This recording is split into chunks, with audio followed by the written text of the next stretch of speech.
बेटी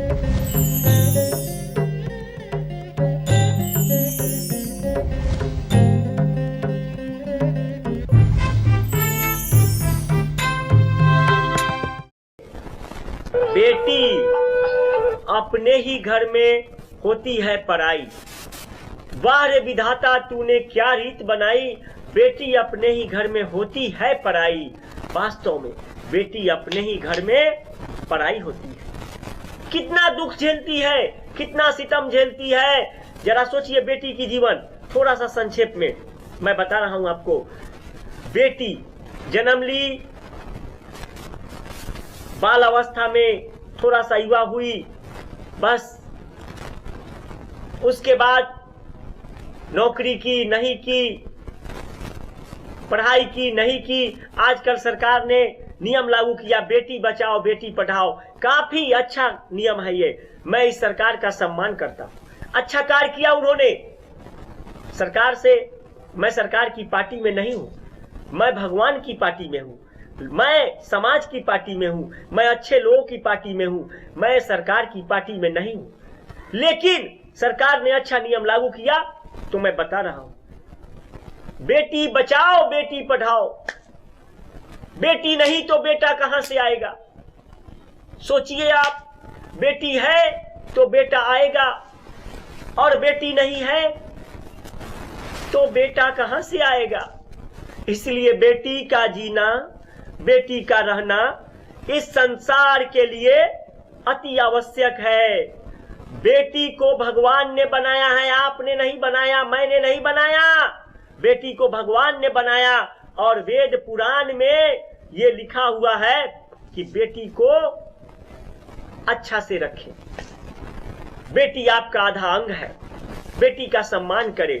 बेटी ही सरस्वती है, बेटी ही दुर्गा है, बेटी ही काली है, बेटी ही लक्ष्मी है, बेटी ही गीता है, बेटी ही सीता है, बेटी ही गायत्री है, बेटी ही सावित्री है, बेटी ही अनेकों नाम से जानी जाती है। ये बेटियां किसी न किसी के गर्भ से जन्म लेती है। कोई न कोई पिता, कोई न कोई माता बेटी को जन्म देते हैं। मैं उन माता पिता को आदर करता हूं, सम्मान करता हूं। वाह, बेटी जन्म दिया है आपने, किसी न किसी महाशक्ति का अंश है वो। उस बेटी का सम्मान करे। दुर्गा पूजा में 9 स्वरूप होते हैं, इन 9 स्वरूप का आप पूजा करते हैं, कन्या का भोजन कराते हैं और उसके बाद क्या करते हैं? उनसे आशीर्वाद लेते हैं, व्रत रखते हैं, पूजा करते हैं। यही दुर्गा बनी, यही काली बनी, असुरों का नाश की। तीनों त्रिदेव ब्रह्मा विष्णु महेश, तीनों महाशक्तियां, उन लोगों ने शक्ति दिया और अपने अपने तेज दिए। जब असुरों का आतंक बढ़ गया था, समाज में चारों ओर भय और अराजकता फैल गए थे, पूजा पाठ बंद हो गए थे, साधु संत का आदर बंद हो गया था, देवताओं का रहना मुश्किल हो गया था, इंद्र जी का स्वर्ग छिन गया था, छिन रहा था, कोई कहीं नहीं था, सब जगह अव्यवस्था हो गए थे। सभी लोगों ने, ऋषि मुनियों ने, देवताओं ने गुहार लगाया। तीनों देवताओं ने क्या किया? एक शक्ति को जन्म दिया। वो शक्ति दुर्गा बनी, एक असुर को मार के दुर्गा हो गई और उग्र हो गई। वो दुर्गा संहारणी दुर्गा, असुर नाशनी दुर्गा, पंचन प्रचंड रूप धारणी दुर्गा, महाशक्ति महामाया भवानी दुर्गा। देखिए 51 शक्तिपीठ है पूरे पृथ्वी लोक पर। एक तारापीठ है आपको बीरभूम बंगाल में, जरूर जाइए, समय मिले तो वहां भी शीश नमाइए। तांत्रिकों का स्थान है, जलती चिता के बीच में पूजा होता है, वहां कामाख्या धाम है, वहां योनि का पूजा होता है। कोई भेदभाव नहीं, जाइए वहां आशीर्वाद लीजिए। उज्जैन में हरसिद्धि देवी है, महाकाली, विंध्यवासिनी, अष्टभुजा बनारस के पास है। बहुत सारे 51 शक्तिपीठ और 12 ज्योतिर्लिंग है, 10 महाविद्या है, ये सब महाशक्तियां हैं। इसलिए आपके घर में बेटी अगर जन्म ली तो समझिए कि आपकी पुत्री कोई न कोई शक्ति है। उसको अपमान ना करे, इसलिए बेटी का सम्मान करे और बेटी को बचाए। बेटिया, ओ बेटिया।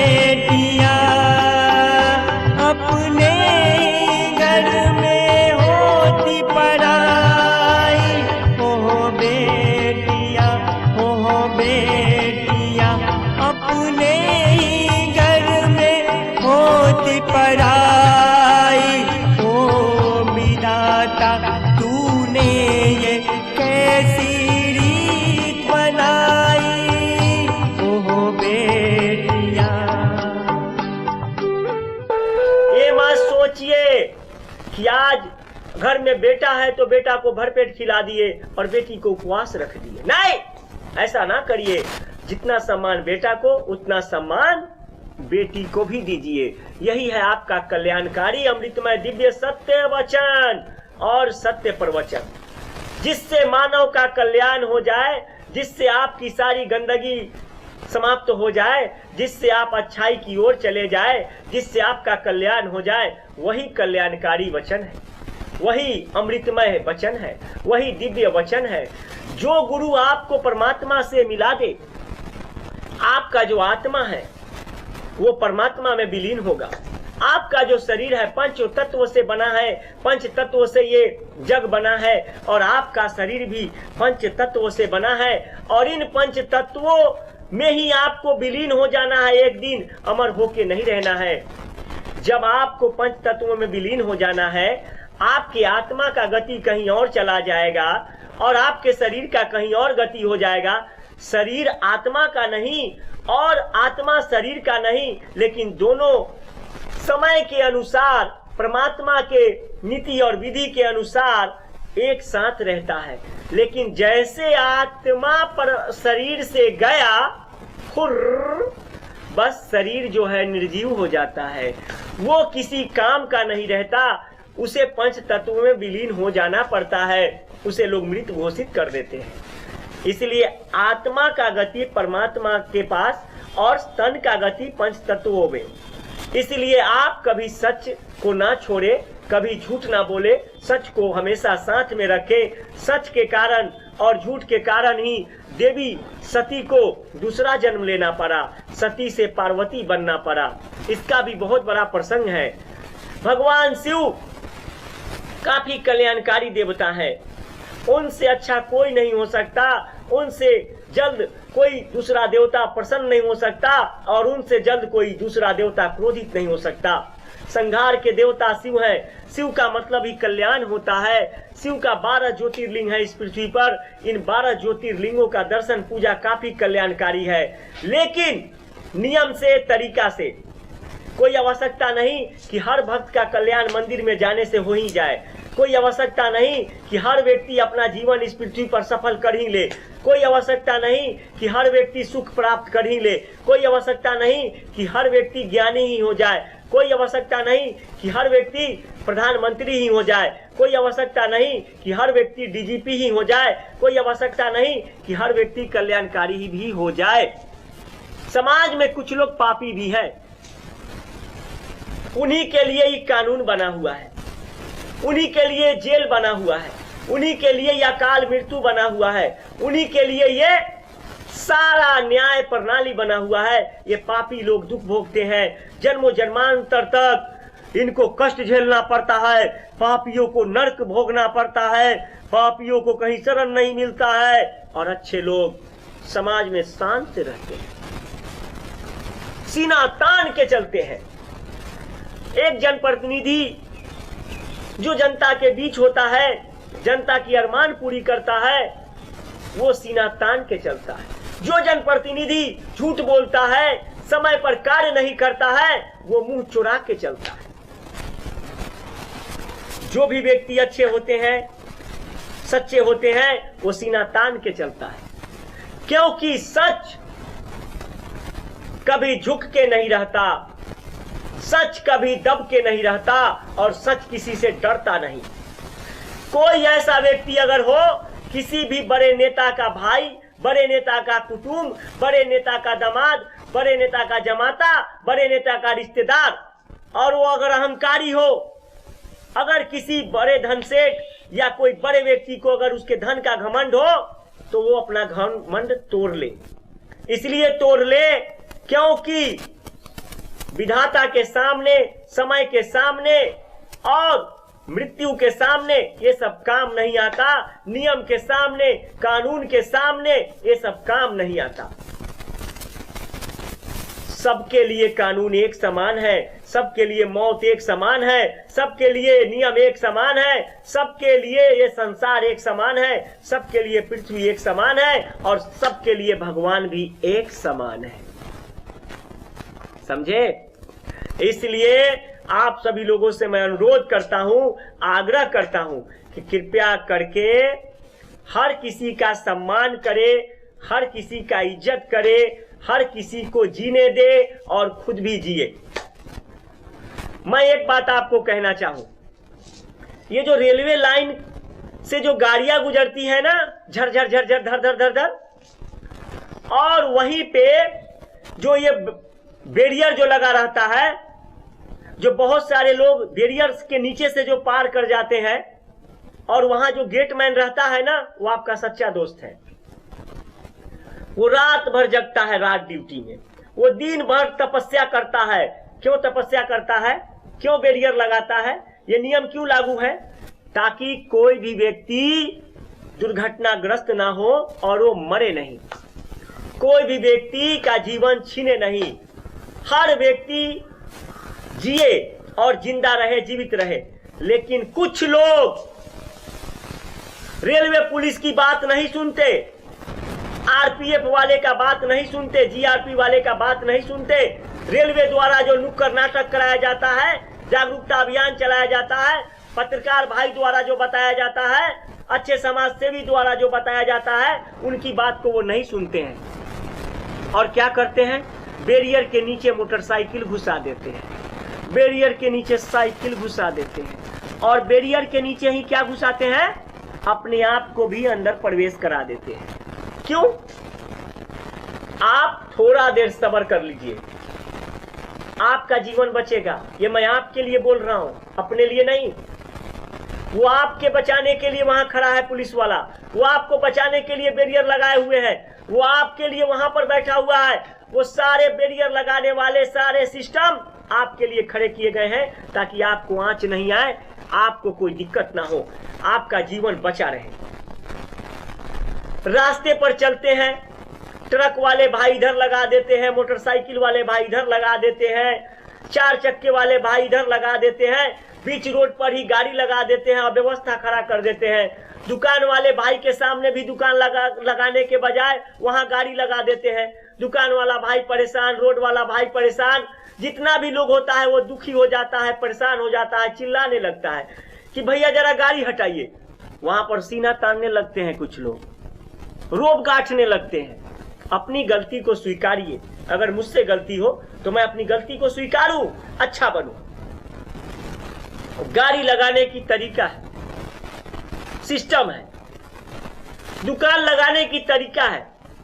ठीक है, ठेला वाले भाई लोग बहुत गरीब हैं, फल बेचते हैं, कुछ लोग ठेला पर कपड़ा बेचते हैं, कुछ गरीब लोग हैं, उनके भी बच्चे हैं, क्या खाएंगे, कहां से रोजगार आएगा? लेकिन तरीका से, अपने कारण मैं दूसरे को कष्ट ना दूं, अपने सुख के लिए, अपने कमाने के लिए मैं दूसरे को परेशान ना करूं। यही है मानवता। मानव धर्म क्या है, इंसानियत क्या है, पहले ये समझना पड़ेगा। हम सब कल्याणकारी बने, औरों के बारे में सोचे, जग के बारे में सोचे। मुनि वो होता है जो जग का चिंता करता है, योगी वही होता है जो समाज का चिंता करता है, मुनि वही होता है जो सबके लिए अच्छा सोचता है। मैं बताना चाहता हूं कि सड़क पर अच्छा से चले, किसी भी दुकानदार को परेशानी नहीं हो, किसी भी ट्रैफिक पुलिस वाले भाई को परेशानी नहीं हो। धूप में ट्रैफिक पुलिस तपते हैं, बरसात में ट्रैफिक पुलिस लगे रहते हैं, आंधी तूफान में लगे रहते हैं, आपके लिए लगे रहते हैं। गाड़ी सही जगह पे लगाएं। अब देखिए, रोड पे चलते हैं कुछ लोग, एक मोटरसाइकिल पे 3 लोग खड़े हो जाएंगे, 3 लोग बैठ जाएंगे, 5-5 लोग उसी पे छोटे छोटे बच्चे को बैठा लेंगे। कुछ लोग तो क्या करते हैं, गाड़ी पे महिला को बैठा लिए और 2-4 लोगों को और बैठा लिए। अरे बाइक है ना, गाड़ी है, 2 लोग कम से कम चलिए, इसका भी नियम है, सिस्टम है। इतने लोग चलेंगे क्या होगा? दुर्घटना में जाएंगे, मारे जाएंगे, पुलिस पकड़ लेगी, कानून का लफड़ा हो जाएगा। क्या फायदा है? नियम से चलिए, मौत भी नहीं आएगा, कानून भी नहीं पकड़ेगा, पुलिस भाई भी कहेंगे बहुत अच्छा काम कर रहा है। पुलिस किसको पकड़ती है? समझिए, पुलिस उसको पकड़ती है जो गैर कानूनी काम करता है। पुलिस उसको पकड़ता है जो यातायात नियम को तोड़ता है। पुलिस उसको पकड़ता है जो समाज में विघ्न डालता है। पुलिस उसको पकड़ता है जो दंगा फैलाता है। पुलिस उसको पकड़ती है जिससे समाज में विध्वंस फैलता हो, जो समाज का दुश्मन हो, कानून का दुश्मन हो। पुलिस उसको सम्मान करती है जो अच्छा होता है। पुलिस उसको सम्मान करती है जो समाज में अच्छा संवाद देता है। पुलिस उसको सम्मान करती है जो अच्छा नेता होता है। पुलिस उसको सम्मान करती है जो अच्छे युवक होते हैं। पुलिस उसको सम्मान करती है जो मानवता धर्म को जानता है। पुलिस उसको सम्मान करती है जो कानून को मानता है, जो धर्म को मानता है, जो वेद को मानता है, जो पुराण को मानता है, जो हर किसी को समझता है और किसी को कष्ट नहीं देता है, जो खुद अच्छा से जीता है और दूसरों को भी अच्छा से जीने देता है, जो हमेशा अच्छा सोचता है, अच्छा करता है, कानून को समझता है और खुद को समझता है, सामने वाले को समझता है और किसी को पीड़ा नहीं देता है। पुलिस उसको सम्मान करती है। मैंने देखा था एक एसपी हुआ करते थे जिनका नाम था रत्न संजय कटियार। अभी आईजी हैं बिहार के, बहुत बड़ा पद होता है आईजी मद्य निषेध भी रह चुके हैं। उन्होंने पुलिस पब्लिक दिवस मनाया। क्यों मनाया? इसलिए मनाया कि पब्लिकों के प्रति उनका प्रेम था। उन्होंने काफी सिस्टम अच्छा किया। उन्होंने, मुझे पता है, मुझे याद है, बिहार के जिन जिन जिलों में वो रहे, हर जिलों को उन्होंने अच्छा बनाया। जहां से गए वहां के लोगों ने रोया। क्यों रोया? उनके कार्य से लोग खुश थे। एसपी हुआ करते थे सुनील कुमार, जो आईजी हुए, डीआईजी हुए, आईजी हुए। उन्होंने इतना अच्छा कार्य किया कि उनके कार्य का व्याख्यान करना कम पड़ जाएगा। डीआईजी हुए गुप्तेश्वर पांडे, जो आईजी हुए, फिर एडीजी हुए और डीजीपी हुए। कितना अच्छा कार्य किए। वो जहां जहां गए अच्छा काम किए। अच्छे लोगों के हृदय में उनका स्थान बन गया। कितने लोग तो उनसे प्रेरणा लेके साधु बन गया। कितने लोग तो गृहस्थ आश्रम त्याग के संन्यास ले लिया। कितने लोगों की चेतना जागृत हो गई। गुप्तेश्वर पांडे की बात सुन के उनके जनता दरबार में जो गया, जो उनके संपर्क में रहा, वो तो बहुत सारे लोग बैरागी हो गए। ऐसे महापुरुष, ऐसे व्यक्ति को मैं प्रणाम करता हूं इस व्यासपीठ से, जो पुलिस में रह के भी लोगों को अच्छा बना दे रहा है। वाह, धन्य है ऐसे आत्मा। और सबसे बड़ी बात कि वो शिव भक्त भी है। ये जान लीजिए, कई मंदिरों के अध्यक्ष भी हैं। मुझे आज भी याद है, कई पत्रकार से लेके कई लोगों का जीवन उन्होंने बचाया है। कई लोगों का उन्होंने घर बसवा दिया। कई लोगों को उजड़ने से बचा दिया। कई गांव समाज में तो उनके नाम का डंका बजता है। कुछ लोग तो ऐसे हैं, अगर उनका हिनाई कर दो तो समझ जो हो गया। कई ऐसे लोग हैं, अगर गुप्तेश्वर पांडे के बारे में निंदा कर दिए या कुछ बोल दिए तो बस हो गया आपका कल्याण। एक रत्ती बर्दाश्त नहीं करेगा उनका खिलाफ। लेकिन कुछ ऐसे लोग भी हैं जो ऐसे अच्छे लोगों का भी आलोचना करता है। आखिर क्यों? सुनिए, जब जब पृथ्वी पर असुर आए हैं, कोई ना कोई धर्म का रक्षक आया है। जब जब कुपात्रता फैला है तो पात्रता भी फैला है। इसलिए जो अच्छे लोग हैं, जो सम्मानित लोग हैं, जो अच्छे पुरुष हैं, उनका कम से कम हम लोग सम्मान करें, आलोचना नहीं करें, ताकि वो समाज को अच्छा बनाने में लगे रहे। भगवान का भी लोगों ने कभी कभी अपमान किया। आप जरा सोचिए ना, जब तेज मेघ हो जाता है गाली सुनना, जब मेघ नहीं होता है गाली सुनना, जब तेज धूप हो जाता है गाली सुनना, जब कम धूप होता है गाली सुनना। ये सब क्या है? ये सब गलत है दोस्तों। हे मेरे मित्रों, महानुभावों, परमात्मा के अंशों, मैं आपसे आग्रह करता हूं तमाम जनमानस से कि कृपया करके ऐसा ना करें। यह आपके लिए हानिकारक है और सिस्टम के लिए भी हानिकारक है।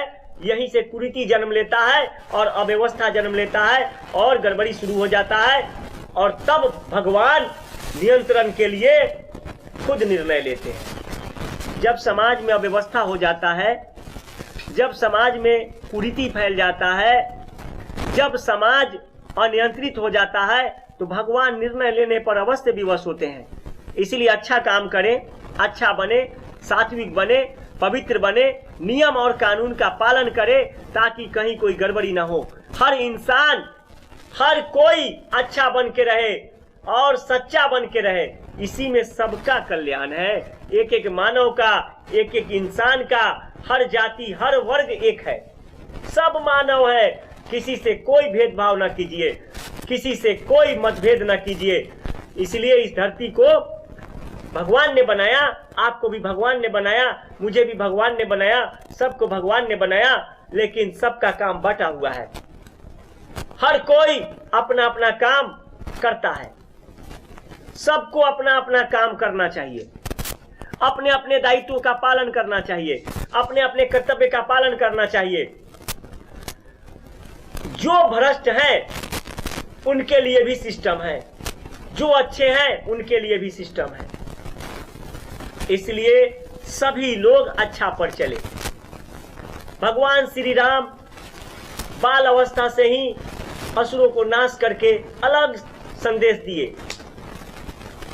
उनका विवाह हुआ, वनवास गए, रावण का वध किए, कितने असुरों का वध किए, कितने भक्तों का कल्याण किए इस बीच में, और उसके बाद लव और कुश का जन्म हुआ। भगवान श्री राम अपनी लीला समाप्त करके जनमानस को एक अच्छा संवाद दे करके युग में वो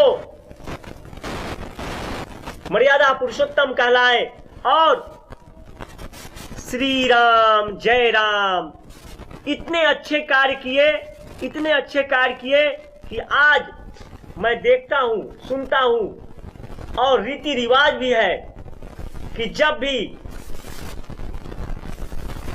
हिंदू धर्म में मैं खास करके देखता आ रहा हूं कि कोई मरता है तो यही कहा जाता है, राम नाम सत्य है, राम नाम सत्य है, राम नाम सत्य है, राम नाम सत्य है। क्यों? क्योंकि राम के चरित्र का पालन किया जा रहा है। राम अच्छा कार्य किए और राम के सबसे बड़े भक्त हुए हनुमान। वाह रे भक्ति, क्या भक्ति किया हनुमान ने, जो भगवान बन गए, महादेव के अंश, रुद्र अवतारी वीर हनुमान जय जयकारा कर दिया। वाह, हनुमान जी का नाम लिए तो जय जय हो गया और हनुमान जी के बिन तो जग अधूरा है। कलयुग के साक्षात देवता है हनुमान, उनको छोड़ के कोई काम नहीं हो सकता। इसलिए हनुमान जी को तो भाई हमेशा स्मरण करिए, हनुमान जी का नाम सदा लीजिए, जय जयकार करिए। इसलिए हनुमान, राम, लक्ष्मण, सीते, भरत, शत्रुघ्न, दशरथ, कैकेयी, मंथरा, रावण, कुंभकर्ण, इन सबके चरित्र से कुछ ना कुछ प्राप्त होता है। अब रावण का चरित्र मत अपनाइए, कुंभकर्ण का चरित्र मत अपनाइए। कुंभकर्ण का आदत था सोना। वो इंद्रासन मांगना चाहते थे। देवताओं ने देखा कि भाई अगर इंद्रासन ले लिया तो हम लोग कहां रहेंगे, इसीलिए उन्होंने सरस्वती से आग्रह किया और जब तपस्या का फल प्राप्त करने का बारी आई तो उन्होंने क्या मांग लिया, निंद्रासन। फिर भी ब्रह्मा जी बोले कि कुछ और तुम मेरी तरफ से मांग लो, हमेशा सोए रहोगे तो जीवन जीने का क्या उद्देश्य रहा तुम्हारा, जीवन का लक्ष्य समाप्त हो जाएगा। तो उसने कहा कि 6 महीना सोए 6 महीना जगे। लीजिए, क्या फायदा हुआ महाराज इंद्रासन मांगने का। मांग लिए निंद्रासन, सोए रहे। इसलिए कुंभकर्ण भी मत बनिए। समय पर उठिए, समय पर सोइए, समय पर हर कार्य कीजिए और समय को पहचानिए। वक्त हाथ से निकल जाने के बाद दोबारा नहीं अवसर प्राप्त होता है। इसलिए अवसर को पहचानिए, समय को पहचानिए और समय के साथ साथ चलिए, अच्छा बनिए और कल्याणकारी बनिए। सबरी, सबरी से बड़ा कौन भक्त हो सकता है? जरा देखिए, भक्ति सबरी ने किया।